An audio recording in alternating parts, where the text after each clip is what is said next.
ಖ್ಯಾತ real estate ಉದ್ಯಮಿ ಜೊತೆಗೆ ಸಿನಿಮಾ ನಿರ್ಮಾಪಕ ಬೇರೆ. ಇದೇ ಫೇಮಸ್ ನಟಿಯೊಬ್ಬಳನ್ನ ಹತ್ತಿರ ಆಗುವಂತೆ ಮಾಡಿತ್ತು. ಒಂದಷ್ಟು ಕಾಲ ಚೆನ್ನಾಗಿದ್ದವರ ಮಧ್ಯೆ ಸಮರ ಶುರುವಾಗ್ತಾ ಇದ್ದಂತೆ ಪೊಲೀಸ್ ಠಾಣೆ ಮೆಟ್ಟಿಲೇರುವಂತಾಗಿದೆ.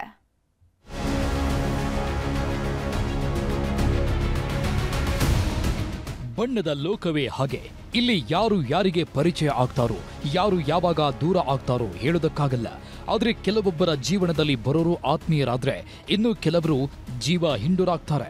ಕನ್ನಡದ ಖ್ಯಾತ ನಟಿ ಪಾಲಿಗೆ ಈತ ಆಗಿದ್ದು ಇದೆ ಅಂತೆ. ನಟಿ ಹಿಂದೆ ಬಿದ್ದಿದ್ದ ಈತ ಕೂಡ ಬಾರದ ಕಾಟ ಕೊಡ್ತಿದ್ದಂತೆ. 2-3 ವರ್ಷ ಸಹಿಸಿಕೊಂಡಿದ್ದವಳು ಕೊನೆಗೆ ಆಗೋದೇ ಇಲ್ಲ ಅನ್ನೋ ಹಂತಕ್ಕೆ ಬರ್ತಿದ್ದಂತೆ ಪೊಲೀಸ್ ಠಾಣೆ ಮೆಟ್ಟಿಲೇರಿದ್ಲು. ಅಂದಿನಿಂದ ದೇಶ ಬಿಟ್ಟಿದ್ದ ಈತ ಈಗ ಲಾಕ್ ಆಗಿದ್ದಾನೆ. ಶ್ರೀಲಂಕಾದಿಂದ ಬೆಂಗಳೂರಿಗೆ ಬರ್ತಿದ್ದಂತೆ ಪೊಲೀಸರು ಬಂಧಿಸಿದ್ದಾರೆ. ಇವರ ಹೆಸರು ಅರವಿಂದ್ ವೆಂಕಟೇಶ್ ರೆಡ್ಡಿ ಅಂತ. AVR ಗ್ರೂಪ್ನ ಸಂಸ್ಥಾಪಕ. ಸಿನಿಮಾ ನಿರ್ಮಾಣ ಮಾಡೋದರ ಜೊತೆಗೆ ಬೆಂಗಳೂರಲ್ಲಿ ಈ ಝೋನ್ ಅನ್ನೋ ರೆಸಾರ್ಟ್ ಕೂಡ ತೆರೆದಿದ್ದಾರೆ. ಕ್ರಿಕೆಟ್ ಬಗ್ಗೆ ಭಾರಿ ಕ್ರೇಜ್ ಇರೋದ್ರಿಂದ ಬೆಂಗಳೂರು ಸೇರಿದಂತೆ ದೇಶ ವಿದೇಶಗಳಲ್ಲಿ ಟೂರ್ನಮೆಂಟ್ ಆಯೋಜಿಸಿ ಸಿನಿಮಾ ನಟ ನಟಿಯರನ್ನ ಕರ್ಕೊಂಡು ಹೋಗಿದ್ದರು. ಇದೇ ವೇಳೆಯೇ ಕೊಡಗು ಮೂಲದ ನಟಿಯೊಬ್ಬಳ ಪರಿಚಯವಾಗಿದ್ದು 2022ರಲ್ಲಿ ಇದೇ ವೆಂಕಟೇಶ್ ರೆಡ್ಡಿ ಶ್ರೀಲಂಕಾದಲ್ಲಿ ಲಾರ್ಡ್ಸ್ ಕ್ರಿಕೆಟ್ ಕಪ್ ಆಯೋಜಿಸಿದ್ರು. ಇದರ ಉದ್ಘಾಟನೆಗೆ ಅಂತ ಇದೇ ನಟಿಯನ್ನ ಶ್ರೀಲಂಕಾಗೆ ಕರ್ಕೊಂಡು ಹೋಗಿದ್ರು. ಅಲ್ಲಿಂದ ಇವರಿಬ್ಬರ ಮಧ್ಯೆ ಆತ್ಮೀಯತೆ ಬೆಳೆದಿದೆ. ಅತಿಯಾದ ಪ್ರೀತಿ ಕಾಳಜಿಯಿಂದ ತುಂಬಾನೇ ಕ್ಲೋಸ್ ಆಗಿದ್ರು. ಆದ್ರೆ ಒಂದಿಷ್ಟು ತಿಂಗಳ ನಂತರ ಇದ್ದಕ್ಕಿದ್ದಂತೆ ವೆಂಕಟೇಶ್ ರೆಡ್ಡಿ ಅಂತರ ಕಾಯ್ದುಕೊಳ್ಳೋದಕ್ಕೆ ಶುರು ಮಾಡಿದ್ರು. ಇವರ ಕುಡಿತದ ಚಟದ ಬಗ್ಗೆ ತಿಳ್ಕೊಂಡ ನಟಿ ಕೂಡ ಈತನ ಸಹವಾಸ ಬೇಡ ಅಂತ ದೂರವಾಗಿದ್ಲು. 2023ನೇ ಇಸವಿಯಲ್ಲಿ ಇದೇ ನಟಿಯನ್ನ ಮತ್ತೆ ಸಂಪರ್ಕಿಸೋದಕ್ಕೆ ನಾನಾ ಸರ್ಕಸ್ ಶುರು ಮಾಡಿದ್ರಂತೆ. ಬಲವಂತವಾಗಿ ಹಿಂದೆ ಮುಂದೆ ಓಡಾಡೋದು, ಲೊಕೇಶನ್ ಟ್ರ್ಯಾಕ್ ಮಾಡಿ ಹೋದಲ್ಲೆಲ್ಲ ಬರೋದು, ನಟಿಯ ಫೋಟೋವನ್ನ ಮಾರ್ಫ್ ಮಾಡಿ ಇನ್ಸ್ಟಾಗ್ರಾಂನಲ್ಲಿ ಅಪ್ಲೋಡ್ ಮಾಡೋದಕ್ಕೆ ಶುರು ಮಾಡಿದ್ದ. ಇದು ಸಾಲದು ಅಂತ ಮನೆ ಬಳಿ ಹುಡುಗರನ್ನ ಕಳಿಸಿ ಈ ಹೆಣ್ಮಗಳ ತಂದೆ ತಾಯಿಗೆ ಬೆದರಿಕೆ ಹಾಕಿದ್ದನಂತೆ. ನಾನು ಹೇಳಿದಂತೆ ಕೇಳಿದ್ರೆ ನಿನ್ನ ತಮ್ಮನನ್ನ ಕೊಲೆ ಮಾಡ್ತೀನಿ ಅಂತಾನೂ ಅವಾಜ್ ಹಾಕಿದ್ರು ಅನ್ನೋ ಆರೋಪ ಕೇಳಿಬಂದಿದೆ. ಕೊಡಗು ಮೂಲದ ನಟಿ ಎಷ್ಟೇ ಬೇಡಿಕೊಂಡ್ರೂ ಈತನ ಕಾಟ ನಿಂತಿರಲಿಲ್ವಂತೆ. ಕಿರುತೆರೆ ನಟಿ ಆರತಿ ಪಡುಬಿದ್ರಿ ಮೂಲಕ ಈಕೆಯ ಫೋಟೋ ಕ್ಲಿಕ್ಕಿಸಿಕೊಂಡು ಅದನ್ನ ಮಾನಹಾನಿ ಆಗುವ ರೀತಿ ಮಾರ್ಫ್ ಮಾಡಿದ್ದ ಅನ್ನೋ ಆರೋಪ ಕೂಡ ಕೇಳಿಬಂದಿದೆ.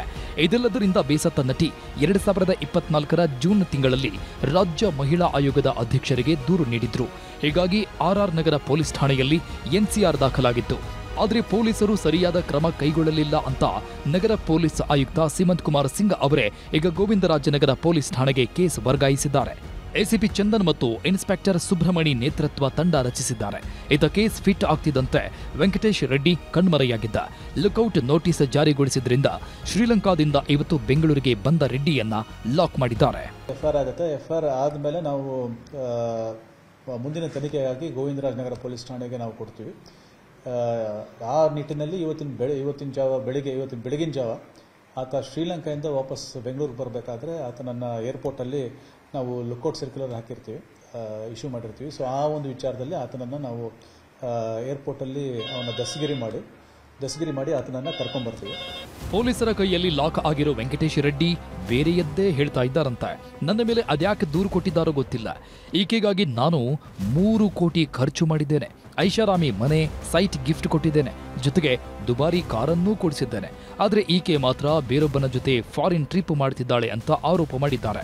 ಒಟ್ನಲ್ಲಿ ಉದ್ಯಮಿ ಹೇಳ್ತಿರೋದು ಸತ್ಯಾನ ಅಥವಾ ನಟಿಮಣಿ ಮಾಡಿರೋ ಆರೋಪ ಸತ್ಯಾನ ಗೊತ್ತಿಲ್ಲ.